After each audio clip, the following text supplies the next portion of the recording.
आरू ने अपना सर झटक दिया और आदि को कसकर अपनी बाहों में भरकर आंखें बंद कर ली। सुबह के 4:30 बज चुके थे। थोड़ी ही देर में आरू की आंख लग गई। सुबह करीबन 8 बजे आदि की नींद खुली तो देखा आरू काफी कसकर उसे बाहों में भरे सो रही थी, जैसे अगर हल्की सी भी पकड़ ढीली की तो वो कहीं चला जाएगा। आदि ने आरू को देखा, फिर उसके माथे पर हल्के से किस की और खुद को आरू से छुटाने लगा, पर आरू की पकड़ मजबूत थी। आदि ने आरू के चेहरे पे फूंक मारी तो वो हल्का सा कुनमुनाई, पर आदि पर से उसकी पकड़ ढीली नहीं हुई। आदि ने आरू की गर्दन पे हल्के हल्के उंगली फेरना शुरू कर दिया। आरू की गुदगुदी सी हुई और उसने एकदम से करवट ले ली। आदि मुस्कुरा उठा, उसने हल्के से आरू के गर्दन पे किस की और फ्रेश होने चला गया। थोड़ी देर बाद आरू की आंख खुली और उसी समय आदि अपने बाल पोंछते हुए वॉशरूम से बाहर आया, वो भी शर्टलेस। उसने बस लोअर पहना था, एक टॉवल गले में डाली थी और एक से बाल पोंछ रहा था। उसकी बॉडी पे जगह जगह पानी की बूंदें ठहरी हुई थी। इस टाइम वो बहुत अट्रैक्टिव लग रहा था। आरू एकटक आदि को देखने लगी। आदि ड्रेसिंग टेबल के सामने गया और वापस से अपने बाल पोंछने लगा। तभी शीशे में से उसकी नजर आरू पर पड़ी, जो लेटकर उसे ही देख रही थी।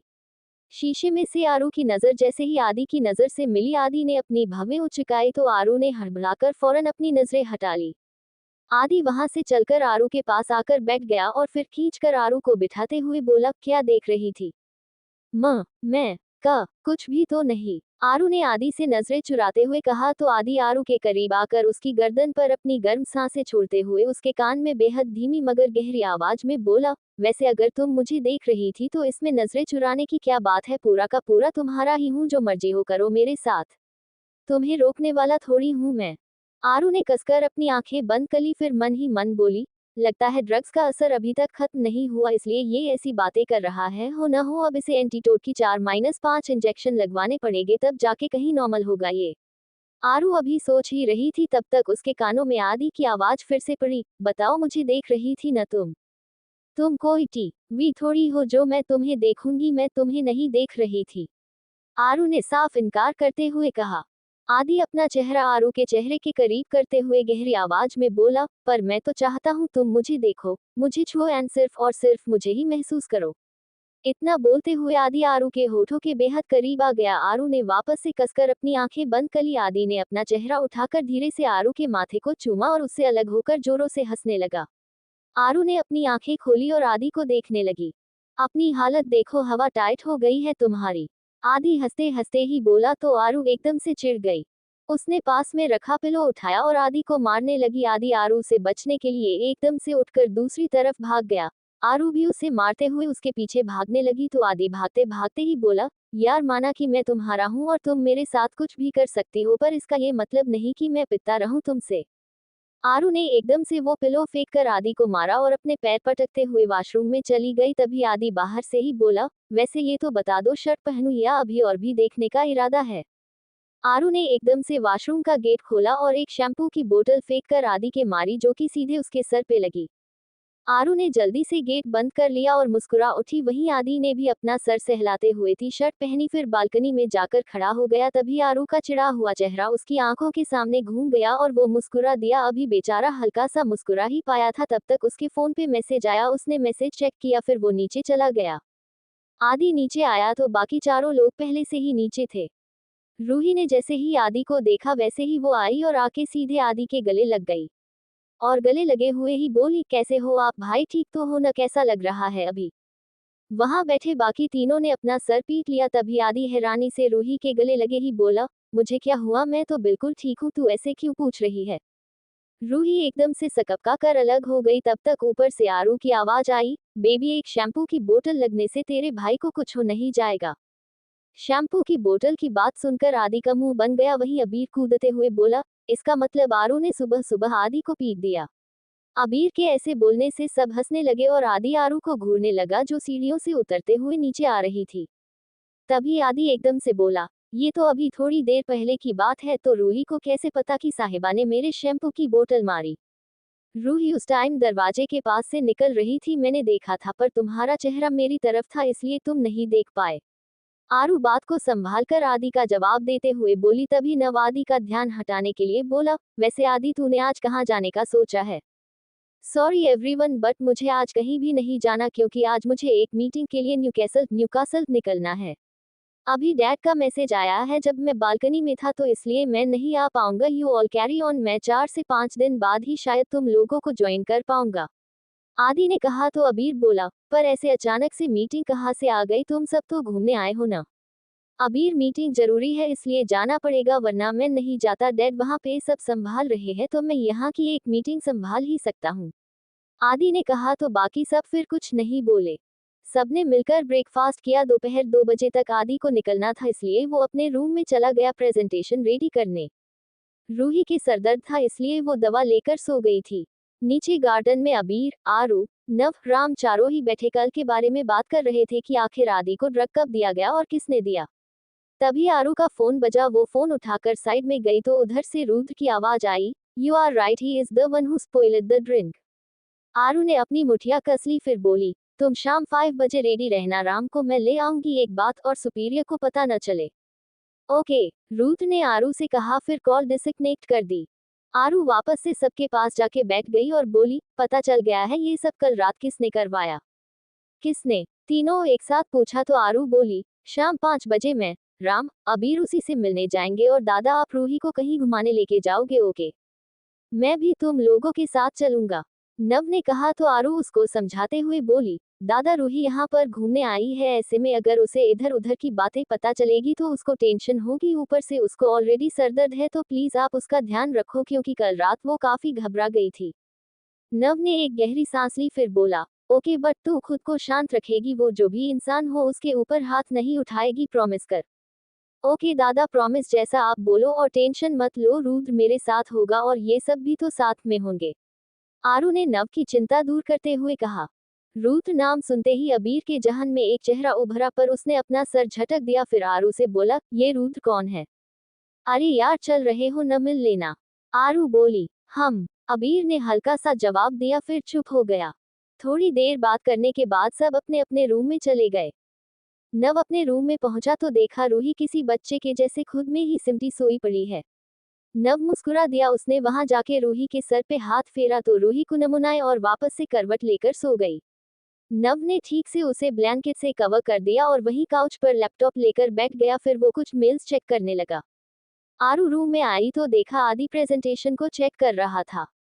आरू वहीं एक सिंगल सोफे पर बैठ गई और उसने राठौर मेंशन में कॉल लगा दी। एल सारिका जी ने कॉल उठाए। आरू ने थोड़ी देर उनसे बात की, सबका हाल चाल पूछा, फिर कॉल रख दिया। अब उसने चौहान मेंशन कॉल लगाए और थोड़ी देर वहां बात करने के बाद कॉल रख दिया। अब आरू ने अपना बसेरा में कॉल किया और वहां जमुना काकी से थोड़ी देर बात करके फोन रख दिया। अब आरू ने नव्या को कॉल लगाने ही वाली थी, तब तक आदि आया और उसके हाथ से फोन ले लिया। एल ये क्या? आरू इतना कहते हुए उठी ही थी, तब तक आदि उसे बीच में टोकते हुए बोला, अगर तुम्हें पता हो तो मैं अगले 3 घंटे में जाने वाला हूँ और फिर 4-5 दिन नहीं मिलूंगा तुम्हें। तो क्या हुआ, काम है तो जाना ही पड़ेगा न, और तुम फोन दो मुझे मेरा। आरू फोन लेने की कोशिश करते हुए बोली। आदि ने आरू को उसका फोन नहीं दिया और वहीं मुंह बना के काउच पर बैठ गया, फिर बोला, मासूम से पति की कोई कदर ही नहीं है। वॉट? मासूम, वो भी तुम ये कैसी बातें कर रहे हो? आरू हैरानी से बोली तो आदि ने कहा, वैसी ही बातें जैसी बातें तुम करती हो, अब तुम्हारा कुछ तो असर पड़ेगा ना। उफ, अच्छा तुम मुझसे क्या चाहते हो ये बताओ। आरू गहरी सांस लेते हुए कहा तो आदि मुस्कुराकर बोला, एक अच्छी सी हेड मसाज जो कि तुम खुद करो अपने हाथों से, क्योंकि मेरे बहुत तेज से सरदर्द हो रहा है। आदि मासूमियत से बोला तो आरू मुस्कुरा दी। आरू ने आदि को वहीं पर 2 मिनट रुकने को बोला और फिर नीचे किचन में चली गई। आरू किचन में से कोकोनट ऑयल हल्का सा गुनगुना करके रूम में ले आई। आरू ने आदि को नीचे बैठने का इशारा किया और खुद ऊपर काउच पे बैठ गई। एल आदि नीचे बैठ गया और आरू हल्के हल्के हाथों से उसके बालों में मसाज करने लगी। आदि ने अपनी आंखें बंद करी, तभी आरू को खुराफात सूझी और उसने एकदम से आदि के बाल नोच दिए। एल आह, ये क्या किया? आदि अपना सर उठा के आरू को घूरते हुए बोला, सॉरी, गलती से हो गया, अब नहीं होगा।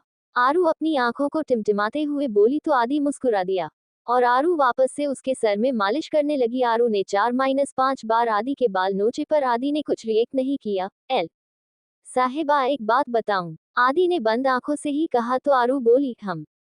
बताओ। आदि ने अपनी आंखें खोल दी, फिर पलटकर ऐसे आरू को बैठे बैठे ही एकदम उसकी कमर से पकड़कर गले लगा लिया।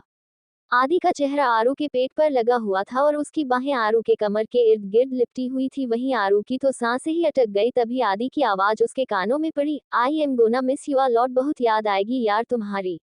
पता नहीं ये दिन कैसे बीतेंगे क्योंकि आदत पड़ गई है तुम्हारी। फिर अपना सर उठा के आरू की तरफ देखते हुए बोला, तुम मुझे मिस करोगी? बहुत ज्यादा मिस करूंगी, पर तुम जल्दी आ जाना, समझे? आरू आदि को लगभग ऑर्डर देते हुए बोली, जल्द से जल्द आने की कोशिश करूंगा क्योंकि तुमसे पिटाई भी तो खानी है। ये लाइन बोलते हुए आदि मुस्कुरा उठा। वहीं आरू की आंखें नम हो गई। एल आरू ने आदि की बाहें अपनी कमर से हटाई और घुटनों के बल नीचे जमीन पर बैठकर उसके माथे से अपना माथा लगा लिया। दोनों ही बिल्कुल चुप थे, वो बस एक दूसरे को महसूस करते। एल अंडरस्को थोड़ी देर बाद आदि न्यूकैसल के लिए निकल गया। सबने उसे मुस्कुराते हुए बाय बोला। एल उसके थोड़ी देर बाद नव रूही से कहीं बाहर घूमने को पूछा तो रूही फौरन मान गई। नव और रूही भी घूमने चले गए। रूही ने जब बाकी सबका पूछा तो नव ने बोल दिया वो सब थके हुए हैं, उन्होंने आने से मना कर दिया। एल शाम 4:30 बजे आरू, अबीर और राम तीनों ही रुद्र के बुलाई जगह पर निकल पड़े। एल आरू काफी तेज ड्राइव कर रही थी, उसकी आंखें हल्की हल्की लाल थी जिससे साफ पता चल रहा था कि वो गुस्से में है। आरू ने एक जगह कार रोकी, फिर रुद्र को कॉल लगाई, कहाँ पर हो तुम? कॉल उठते ही आरू ने सवाल किया तो रुद्र बोला, तुम लोग अंदर जाओ, मुझे अभी 15 मिनट लग जाएंगे। और आरू अपने गुस्से पे थोड़ा कंट्रोल रख। रुद्र अभी बोल ही रहा था तब तक आरू ने कॉल काट दिया। रुद्र ने फोन को देखा, फिर बोला, इस लड़की का कुछ नहीं हो सकता, शायद भगवान ही बचाए आज तुम्हें, क्योंकि तुमने आरू के रिश्ते को तोड़ने की कोशिश कर बहुत बड़ी गलती की है। आरू अंदर की ओर बढ़ गई, वहीं राम और अबीर भी उसके पीछे ही चल दिए। एल अब तक तो वो खत्म भी हो चुका होगा। और अंदर हॉल में बैठा इंसान कॉल पर बोल ही रहा था तब तक आरू जोर से बोली, खत्म होने की इतनी भी जल्दी क्या है, इत्मीनान से खत्म करूंगी सब कुछ। एल टू बी कंटिन्यू अब तक तो वो खत्म भी हो चुका होगा। और अंदर हॉल में बैठा इंसान कॉल पर बोल ही रहा था तब तक आरू जोर से बोली, खत्म होने की इतनी भी जल्दी क्या है, क्योंकि मैं तो इत्मीनान से खत्म करूंगी सब कुछ। मनोहर अंकल। मनोहर जी के हाथ से फौरन फोन छूट गया। आरू गई और जाके सीधे उनके सामने वाले सोफे पर बैठ के टेबल पर अपने पैर रख दिए। राम मुस्कुरा उठा, उसने फोन उठा के डिस्कनेक्ट कर दिया और जाके आरू के सोफे के पीछे खड़ा हो गया जहां पहले से अबीर खड़ा था। मनोहर जी को पसीना आ गया, उन्होंने अपना पसीना पोंछा, फिर मुस्कुरा कर बोले, कैसी हो तुम आरू बेटा? आरू हल्का सा टेढ़ा मुस्कुराई, फिर अपने पैर टेबल से हटा के हल्का झुकाते हुए बोली, मैं ठीक नहीं हूँ, और जहाँ बात मेरे आदि की हो वहाँ मैं कभी ठीक नहीं होती। मेरी एक और प्रॉब्लम है, मैं हदें नहीं पहचानती, न दोस्ती की और न दुश्मनी की। बड़े पापा से आपकी दोस्ती थी इसलिए आपकी बेहद इज्जत करती थी, पर कल जो आपने किया उसके बाद से अब आपसे मेरी दुश्मनी है और अब आपकी बेहद तरीके से बर्बादी करूंगी। इतना बोलते हुए आरू की आंखें बिल्कुल लाल पड़ गई। ये तुम क्या बोल रही हो, मेरे कुछ समझ नहीं आ रहा। मनोहर जी हकलाते हुए बोले, ओह, अब आपको कुछ समझ नहीं आ रहा, चलो मैं समझाती हूँ। 2 दिन पहले आपने ऐसे ही बड़े पापा को माफी मांगने के लिए फोन किया, फिर बातों ही बातों में आपने मेरे बारे में पूछा तो बड़े पापा ने आपको बता दिया कि सभी बच्चे सिडनी गए हैं। यहाँ से आपने अपना दिमाग चलाना शुरू किया, वीर की बेइज्जती को लेकर जो खुन्नस आप में भरी थी, शायद उसे निकालने के लिए। कोष्टक इतना बोलते हुए आरू खड़ी हो गई और उस सिंगल सोफे के चारों ओर टहलने लगी जिस पे मनोहर जी बैठे थे। आपने फौरन यहाँ अपने एक आदमी से हमारी निगरानी करवाना शुरू करी। परसों रात आप सिडनी आए और कल सुबह के करीब 9 बजे आपने यहाँ के लोकल गुंडों से मिलने का सोचा। डार्लिंग हार्बर से 500 मीटर की दूरी पर आपकी और उन गुंडों की 2 बजे मीटिंग फिक्स हुई। वहाँ पर आपने उन्हें सब समझाया, मेरी फोटो भी दी ताकि वो मुझे क्लब में हरेस कर सके, पर फिर अचानक से आपने अपना प्लान बदला और आदि को टारगेट किया, उसे ड्रग दे दिया ताकि उसे कुछ हो जाए और मैं बिखर जाऊं, है ना? विस्मयादिबोधक चिन्ह उद्धरण चिन्ह। इतना बोलकर आरू ने जोर से उस सोफे पर अपना पैर मार दिया जिस वजह से वो कुछ दूर तक सरक गया और झटके से मनोहर जी नीचे आ गिरे। आराध्य, हाउ डेयर यू! मनोहर जी उठते हुए इतना बोल ही पाए थे तब तक आरू अपने पंजों के बल उनके पास बैठकर धीमे मगर सख्त आवाज में बोली, नसीहत दे रही हूँ, बड़े हो इसलिए लिहाज कर रही हूँ, वरना यहीं पर जिंदा दफन कर चुकी होती अभी तक। अगली बार मेरे आदि को हाथ लगाने की हिम्मत भी की तो हाथ के साथ साथ हिम्मत भी तोड़ दूंगी। आरू ने ये बात इतनी शक्ति और गुस्से से कही कि मनोहर जी एक पल को सन पड़ गए, पर अगले ही पल वो खुद को संभाल कर बोले, तुमने भी कुछ अच्छा नहीं किया मेरे बेटे को जेल भेजकर। जिस तरह मैं अपने बेटे से मिलने को तरस जाता हूँ, तुम्हें भी तुम्हारे किसी अपने से दूर करके तरसने को न छोड़ा तो मेरा नाम भी मनोहर खन्ना नहीं। मनोहर जी ने पूरी अकड़ के साथ कहा। आरू ने एक नजर मनोहर जी को देखा, फिर अपने नजरें ऊपर की तरफ करके जोर जोर से हंसने लगी। हो गया पंगा, राम अबीर से बोला तो वो असमंजस से राम को देखने लगा। राम ने आंखों से ही सामने की तरफ देखने का इशारा किया तो अबीर आरू को देखने लगा। आरू अभी भी हंस रही थी। मनोहर जी की आंखों के सामने वो पूरा सीन घूम गया। जब वीर को पीटने से पहले आरू ऐसे ही गुस्से से हंस रही थी, वो घबरा गए। आरू ने वही टेबल पे जोर से लात मारी, वो पलटकर पूरी तरह से चकनाचूर हो गई। राम अपना बसेरा में अभी कॉल लगाओ, आरू जोर से बोली। राम ने फौरन बसेरा में कॉल लगा दी। उधर से कॉल पिक करी गई। खन्ना कंस्ट्रक्शन की मुंबई की सभी बिल्डिंग्स आज अपना बसेरा के नाम पर रजिस्टर करवाओ, सिग्नेचर पहले से ही थे तुम्हारे पास। इतना बोल के आरू ने कॉल काटकर फोन राम की तरफ उछाल दिया। मनोहर जी घबराई नजरों से आरू को देख रहे थे। आरू उनके पास आकर अपनी लाल हुई आंखों से घूरते हुए बोली, don't you dare to play with me, I can play better than you. डॉट आपको लगा कि आपकी इन फालतू धमकियों से आप आराध्य को डरा लोगे, ये मत भूलो कि आपके बेटे की क्या हालत करी है मैंने। डॉट जब आपको डार्लिंग हार्ब में देखा तभी आपके ऊपर शक हो गया कि आप कुछ उल्टा ही करने आए हो यहाँ, वरना सिडनी में आपका क्या काम, क्योंकि सिडनी में आपकी बिजनेस की कोई ब्रांच है ही नहीं और न ही हो सकती है। ये मत सोचो मुझे ये सब कैसे पता, खन्ना कंस्ट्रक्शन की छठी तक की मुझे सब पता है। आज छोड़ रही हूँ क्योंकि अपने दादा को प्रॉमिस करके आई हूँ, वरना ऐसा घसीट के तमाचा मारती न सारे दांत घुटनों में शिफ्ट हो जाते आपके।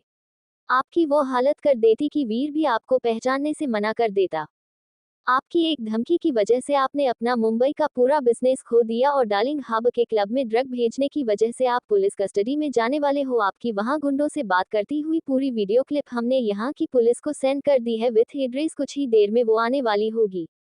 डॉट विस्मयादिबोधक चिन्ह उद्धरण चिन्ह। राम ने कहा। फिर आरू मनोहर जी की तरफ देखकर बोली, जब तक आप यहाँ जेल में पत्थर तोड़ोगे तब तक आपका थोड़ा बहुत बचा हुआ बिजनेस आपका मैनेजर संभाल लेगा, डोंट वरी। अच्छा तो अब हम चलते हैं, उम्मीद है आगे से कुछ घटिया सोचने से पहले आज जो हुआ ये याद कर लोगे। इतना बोलकर आरू अपने शेड्स चढ़ाते हुए घर के बाहर चली गई। अबीर और राम भी मुस्कुराते हुए उसके पीछे चले गए। आरू, अबीर और राम वहीं घर के बाहर रोड के उस ओर जाके खड़े हो गए। तभी थोड़ी देर में पुलिस आई और मनोहर जी को अपने साथ ले गई। आरू ने अपनी आंखें बंद करी, अब जाकर उसके चेहरे पे हल्का सुकून नजर आया। डॉट अबीर आगे बढ़ के आरू के गले लग गया और उसके गले लगे हुए ही बोला, आई लव यू यार, मतलब तुम क्या हो, हर पल एक नया रूप, तुम्हारा एटीट्यूड पे मैं तो फिदा हो गया। मैं बहुत खुश हूँ कि मेरे भाई जैसे दोस्त की लाइफ में तुम हो और आज उस पे बड़ा प्यार आ रहा है, क्योंकि उसकी वजह से मुझे इतनी गजब की भाभी मिली है, मतलब मैं क्या ही बताऊं, शब्द नहीं मिल रहे। डॉट विस्मयादिबोधक चिन्ह उद्धरण चिन्ह। अबीर एक सांस में सब बोल गया। आरू के तो कुछ समझ भी नहीं आया। आरू अबीर से कुछ बोलने ही वाली थी तब तक राम बोला, अबे ओ भाभी के देवर, कृपया उससे उचित दूरी बना के रखो वरना तुम्हारा भाई तुम्हारी हड्डियां तोड़ देगा। राम के ऐसा बोलते ही अबीर एकदम से हड़बड़ाकर आरू से अलग हो गया। वहीं आरू अबीर की इस हरकत पर खुद को हंसने से रोक नहीं पाए और हंसने लगी। वहीं उसको हंसता देख अबीर और राम भी हंसने लगे। तभी आरू ने अबीर को कार निकालने को कहा और खुद वहीं खड़ी होकर रूथ का वेट करने लगी। तभी रूथ की कार आरू के कार के साइड में आरू की। रूथ ने ब्लैक हुडी पहनी हुई थी और उसका कैप सर पे डाला था, इसलिए उसका चेहरा नहीं दिख रहा था। आरू चलकर रूथ के पास गई। तुम्हारी लैंग्वेज में 15 मिनट का मतलब आधा घंटा होता है, आरू ने रुद्र को घूरते हुए कहा तो वो बोला, मुझे पता था कि तुम खुद पर कंट्रोल कर ही लोगी, इसलिए मैंने सोचा मेरी कोई खास जरूरत है नहीं, और फिर पुलिस तो टाइम से आ गई ना, इतना काफी है। ये लो फाइल और अब मुझे जाना पड़ेगा क्योंकि अंकल को कुछ बता के नहीं आया हूँ मैं। रुद्र आरू को एक फाइल देते हुए बोला। आखिर ये है कौन, इसका चेहरा भी नहीं दिख रहा। ड्राइविंग सीट पर बैठा अबीर पास ही बैठे राम से बोला तो राम ने कहा, यही तो रुद्र है, लेट आया है इसलिए आरू इसकी क्लास ले रही होगी।